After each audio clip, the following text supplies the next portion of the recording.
como dirían los budistas zen, mientras menos expliques, mejor. Bueno, así funciona el sacrificio. Bueno, pero ahora no estamos para ello, sino que ustedes piensen y ya saben que tienen que escoger un tópico para escribir al menos 4 páginas a espacio y medio. Ya voy a mandar la instrucción por WhatsApp al final de la clase y tienen hasta la próxima clase para presentar. Por la próxima clase ya empezamos con la relatividad. No, Einstein, estoy leyendo profusamente y es una lectura apasionante. Sí las hay, pero esto también está muy bueno y tiene el método de que estamos haciendo la clase con el texto y estamos usando estos apuntes como uno se une con el otro se une y en fin, y nos estamos basando en un texto y no en un autor, aunque hay bibliografía abajo, ¿no? Hay teología, sí hay textos de teología muy explícitos, pero por un lado tampoco es mi especialidad, pero por otro lado, este método lo que hace pues es justamente ir a la fuente primaria, y la verdad que la fuente primaria ya la conocemos todos en el caso de la Biblia. No necesitamos empezar a leer los evangelios claves para leer ahí, etcétera. Los conocemos todos. Algún maestrante dijo, pero he leído 2 veces, en fin, todos habrán leído por lo menos una vez, partes, por ósmosis, en fin. Esa es la razón, y eso es por eso que vamos a leer relativamente poco. En fin, pero ahí está. ¿Correcto? Entonces, la irracionalidad sobrenatural, el símbolo, el significado, ya más o menos ustedes pueden sentir. A veces también el método del punteo nos dice una palabra basta para entender todo. Aquí hemos puesto el fundamentalismo, puerilismo, liberalismo. Oh, qué horror, ¿no? Literalismo. El otro lado es no fundamentalismo. Vamos a repetir esto porque es muy importante. Por un lado, aquí se refiere a que muchos religiosos toman pues el fundamentalismo en realidad esto hemos puesto la anterior clase, ¿no? Entonces alguien habrá observado que esto está al otro lado.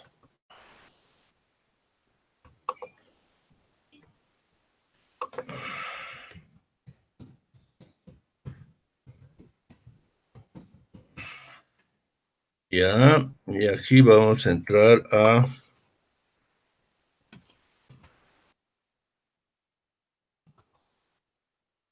Bueno, estaba haciendo un poco de tiempo también para que lleguen todos, porque no quiero empezar a repetir.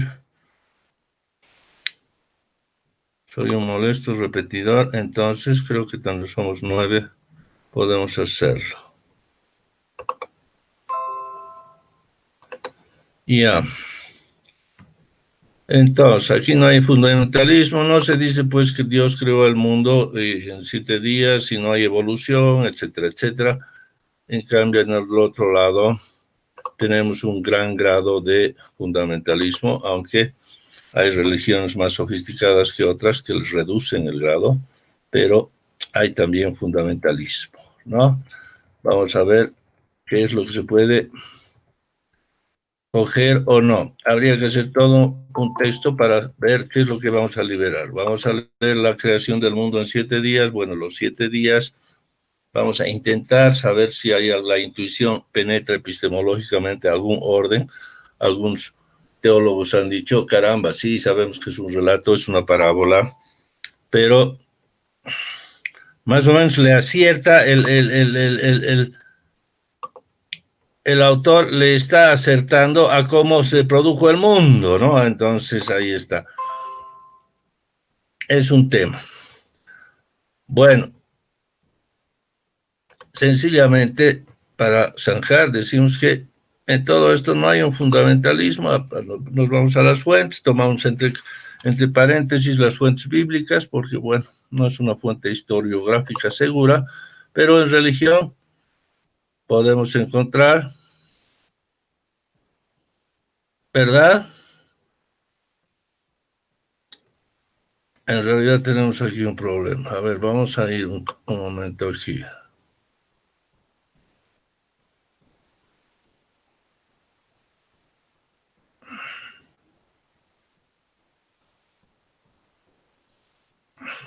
Sí.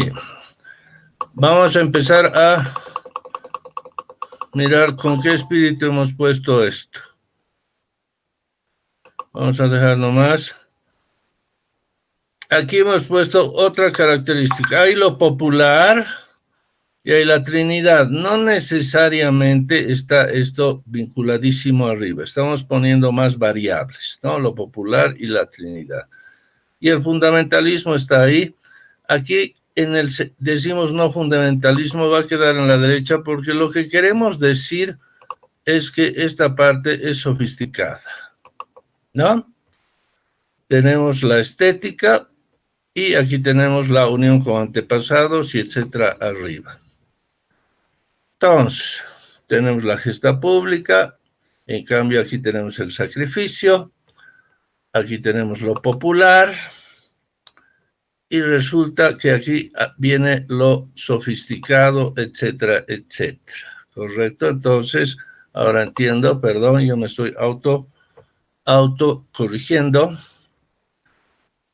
pero estaba bien. Entonces, aquí ponemos por la relación a lo popular, ¿no? Fíjense, si ponemos el puerilismo y decimos Adán existió y el hombre viene del barro y no del mono, y no del polvo de estrellas, etcétera, viene del barro.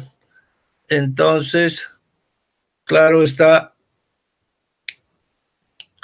que podríamos entrar en lo popular, etcétera, etcétera, y tal vez tendríamos que decir, eso no va con el lado izquierdo de las cosas, no va. ¿No? No va. El puerilismo, el literalismo no va con el lado izquierdo de las cosas. Pero aquí la variable se está utilizando en el sentido que en el lado derecho, con la altura del caso, no hay fundamentalismo o aproximadamente. ¿Correcto? La religión sí va a funcionar, si es una intuición, que es una gran intuición, resulta que es válida y claro, el puerilismo queda, o el literalismo, o el fundamentalismo, queda en las puertas o a lo sumo en el radicalismo, que es difícil de conservar en el tiempo.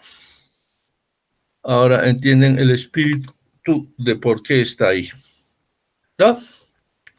Lo popular, vamos a decir que es más o menos verdadero, es más o menos verdadero, pero aquí entra a su momento claro, la estética. Bueno, así habíamos hecho ese esquema y ahora que estamos ya todos, estaba haciendo tiempo, vamos a entrar a más variables.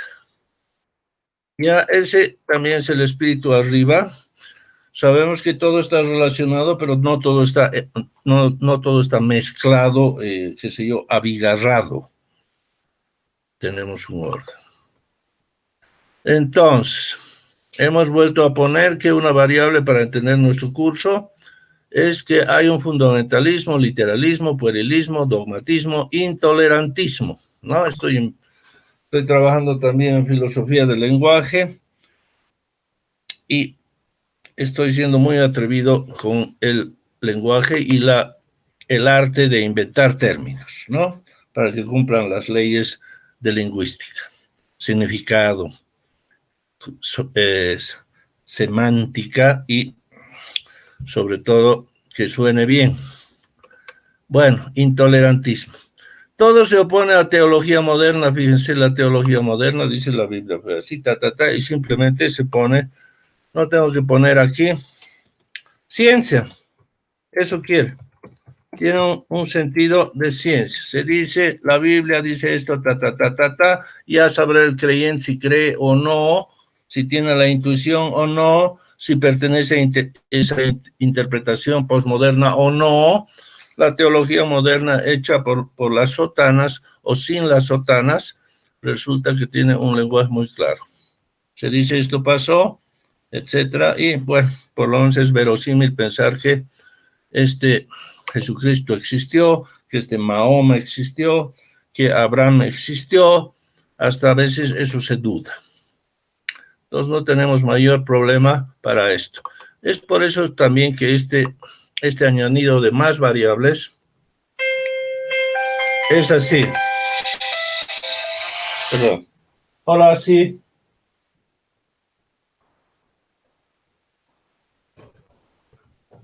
Y a ver, ¿quién es usted, perdón? Franz, intente otra vez, ya. Yo tengo aquí agregar, si no me vuelve a llamar, ¿ya? Ok.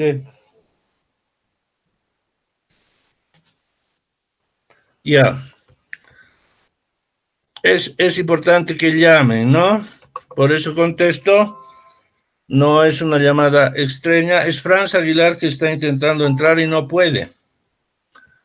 Bien, entonces no olviden que hay una gran variable aquí, más variables para estudiar la teología y sobre todo para relacionarla con la ciencia. Nosotros estamos haciendo filosofía de la religión, estamos haciendo teología filosófica y tenemos que relacionarla con la ciencia además, pero para eso tenemos que entender la teología. Ya hemos visto el esquema, teología o religión es sobrenaturalidad, etcétera, etcétera, todo lo que está arriba.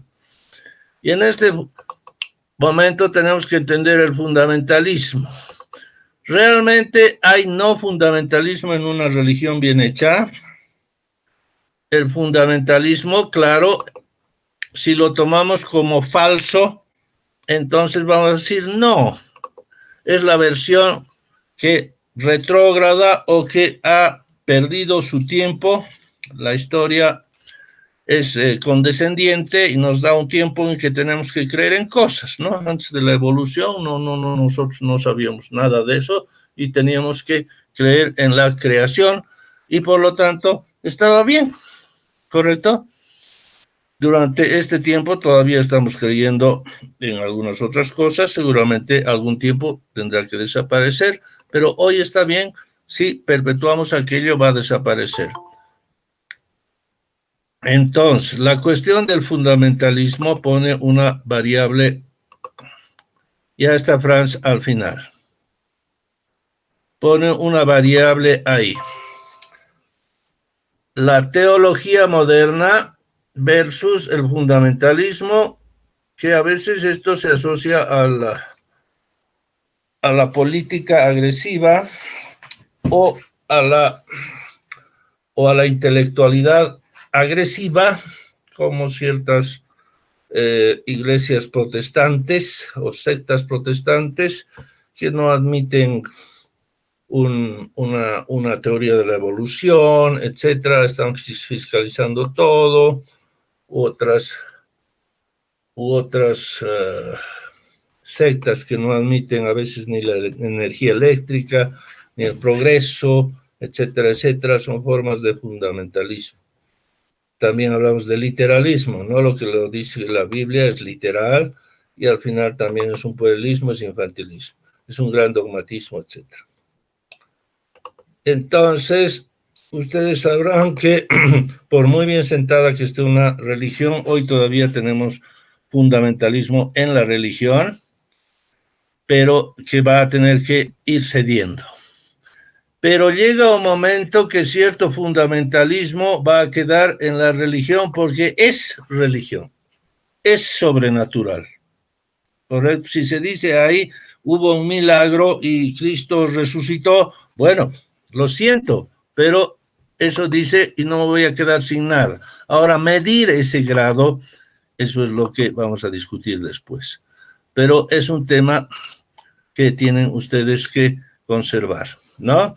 cuánto fundamentalismo van a admitir y cuánto no. Lo fácil de esto es rechazar pues a un fundamentalismo que es un fanático. Entonces eso tendríamos que ponerlo en la sección tópicos, ¿verdad? No, usted no entra aquí porque usted dice que Dios tiene barba, ¿no? Porque los hombres sabios tienen barba, por exagerar. Entonces sería muy fácil.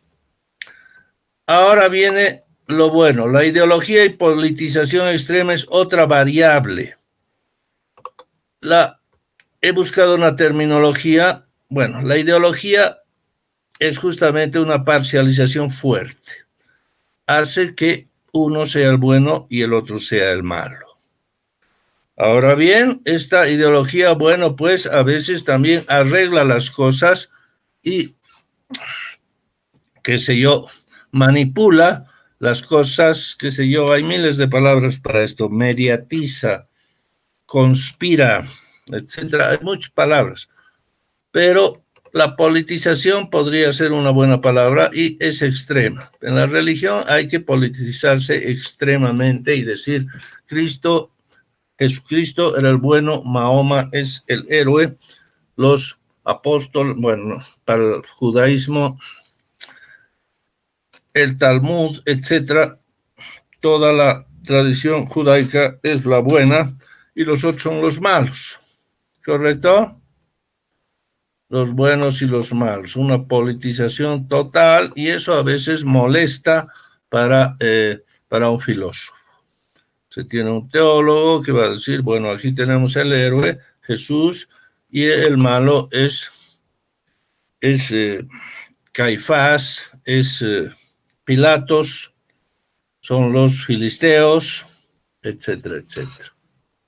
La versión real retroactiva, otra vez la teología moderna, que dirá, bueno, los judíos que condenaron a Jesús tenían sus razones, ¿verdad? Tenían sus razones.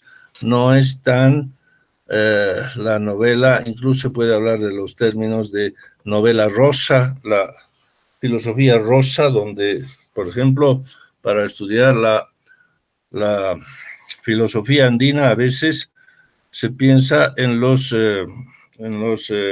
prehispánicos como los buenos y los malos son los españoles y se haga una guerra y lamentablemente pierden por lo menos hasta un buen tiempo los buenos, ¿no? Parece incluso también otra especie de puerilismo.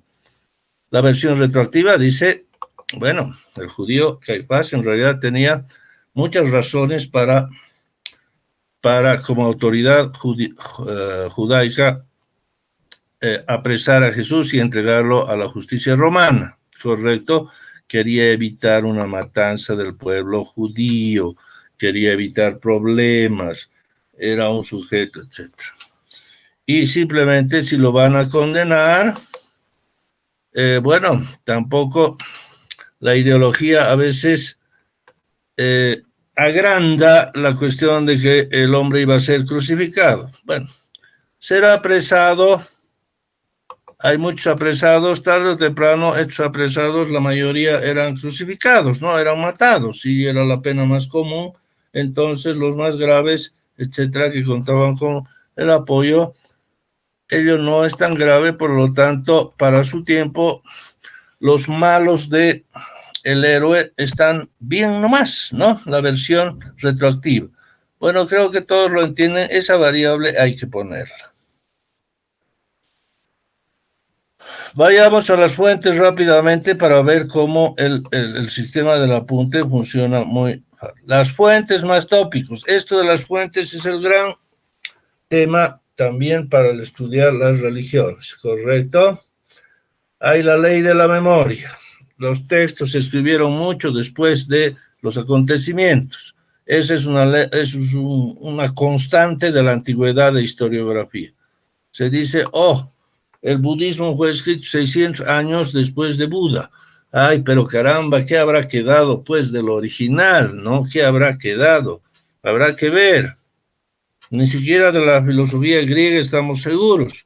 Tomen un texto de Aristóteles, se nota a la legua que es un texto que ha pasado por muchas manos y que apenas está dando desleídamente como un cuadro impresionista lo que escribió el maestro.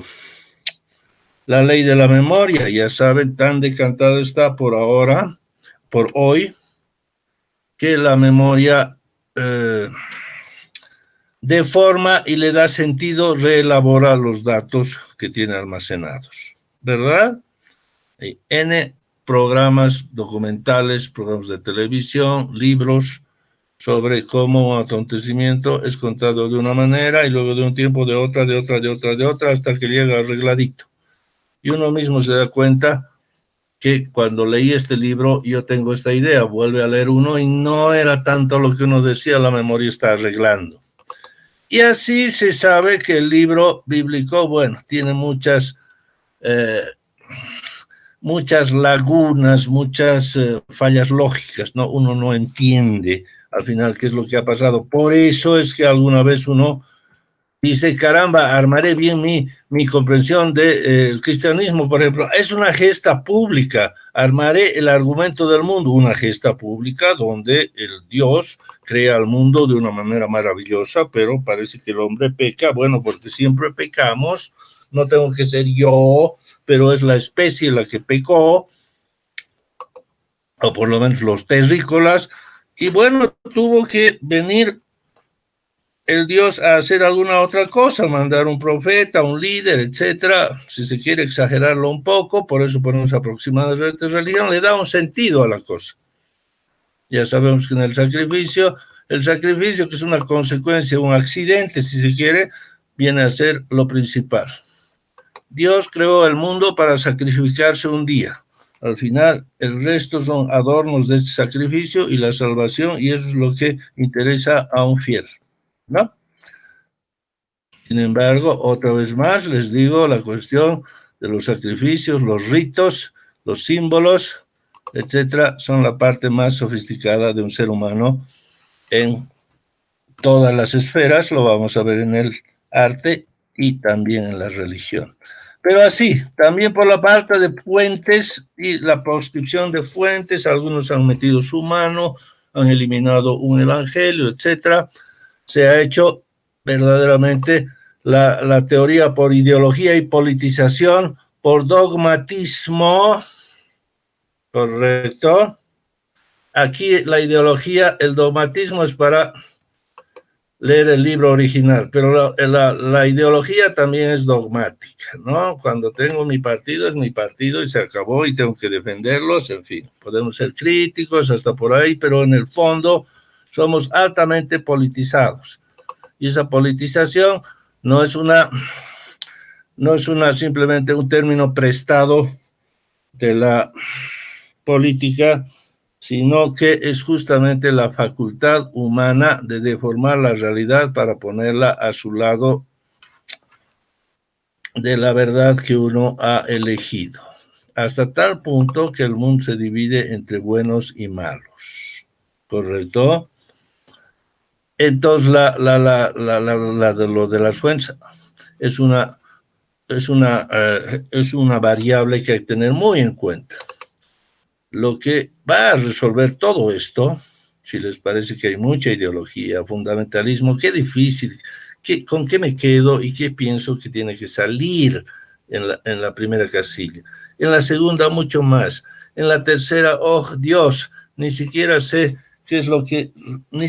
bien qué es lo que ha pasado, ya que el texto supuestamente revelado, inspirado, el texto es también un texto histórico y no me da para confiar.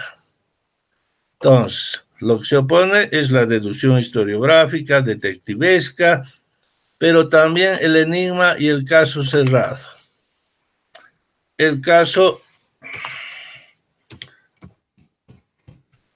esto olvidado, es un caso cerrado y no resuelto. Mejor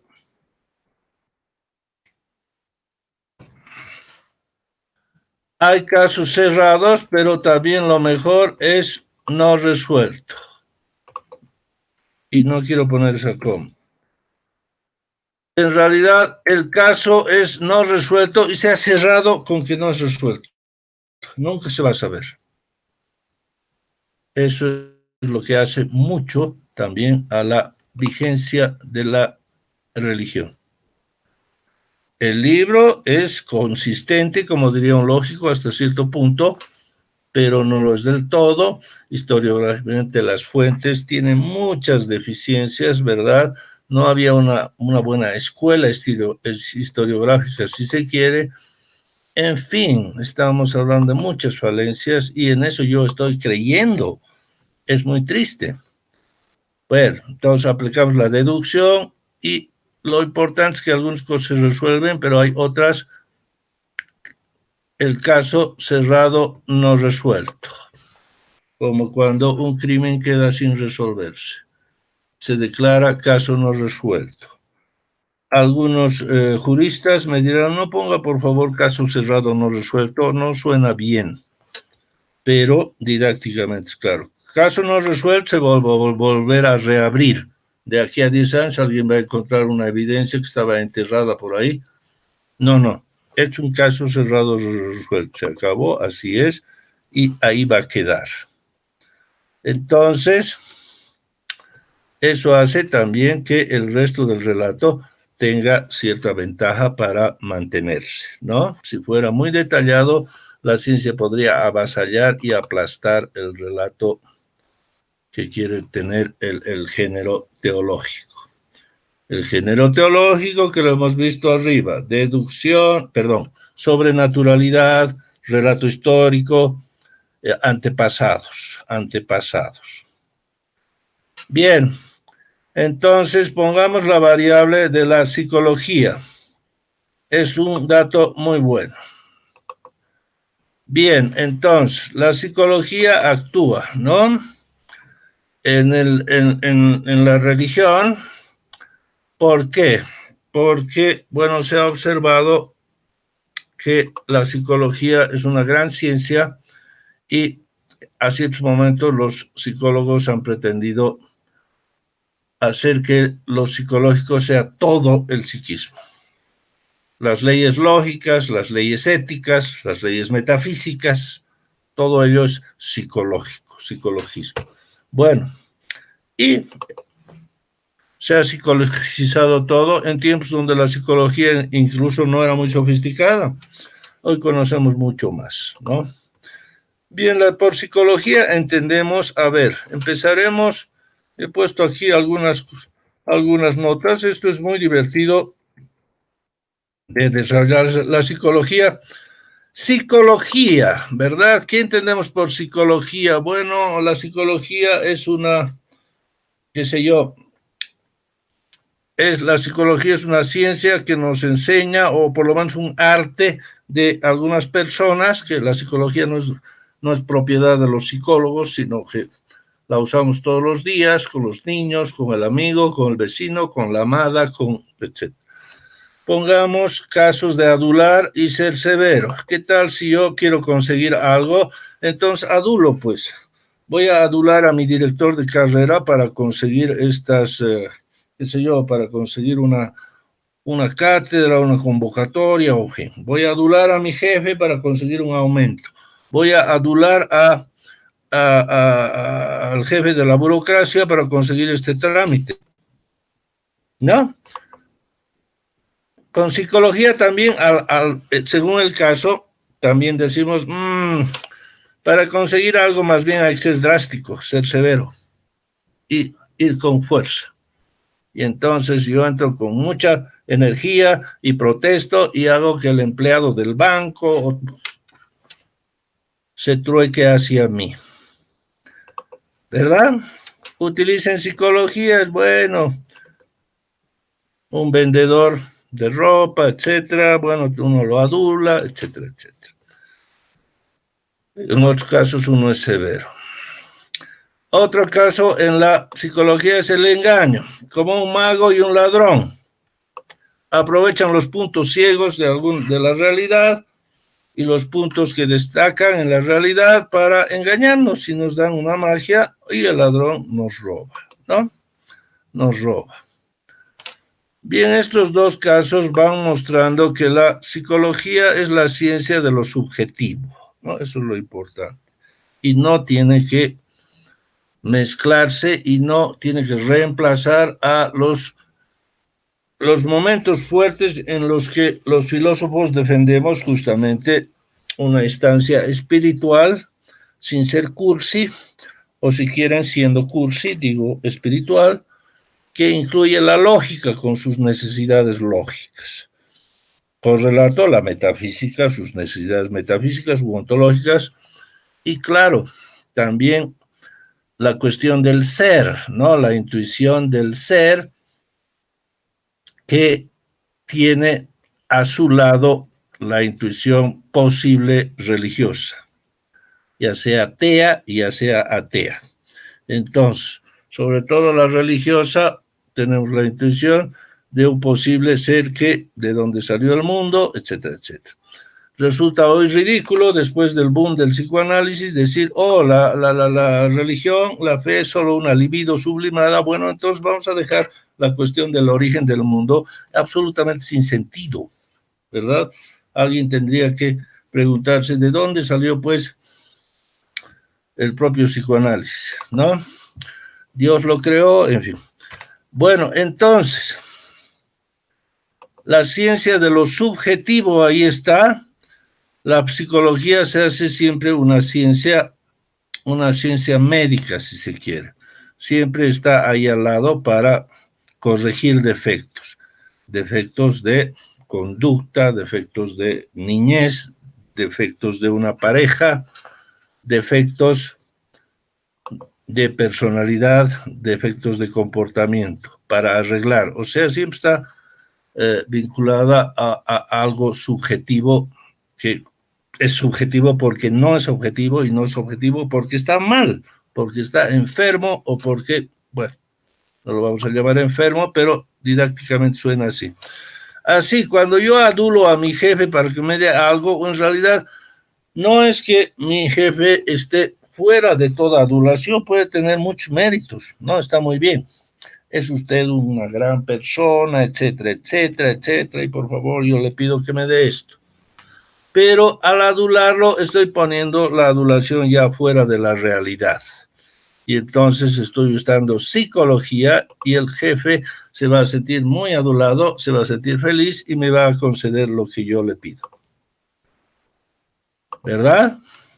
Cuando soy muy severo, al revés, estoy mostrando que soy más fiero, más fuerte de lo que soy, y entonces el jefe, bueno, no voy a entrar con agresividad con mi jefe, pero la otra persona, que sé yo, un burócrata, puede sentirse sometido y entonces psicológicamente va a concederme lo que digo. Igual, en el engaño, la realidad tiene sus puntos ciegos, ¿verdad? Puntos que se destacan más que otros, pero el mago los está exagerando. Con sus manos y muy bien sus objetos, está exagerando los puntos que destacan y ocultando los puntos ciegos que no se destacan, y al final resulto engañado. Veo algo mágico. Cuando me explican cómo se hizo, digo, el ladrón igual está acentuando los puntos ciegos, ¿verdad? Y acentuando con sus movimientos. No estamos hablando de un ladrón con su revólver, por supuesto, estamos hablando del ladrón sutil que nos da el cuento del tío, o simplemente un caco que nos saca la billetera de detrás. Mucha habilidad, pero también suele aprovechar el momento en que estoy distraído. En fin, está usando las leyes psicológicas de percepción del ser humano. Aquí, en los casos de adular y engañar, son leyes, bueno, no tenemos un nombre para las leyes, pero por eso pongo psicología, son las leyes psicológicas que están siendo usadas para conseguir cosas, llevando a la víctima a la subjetividad.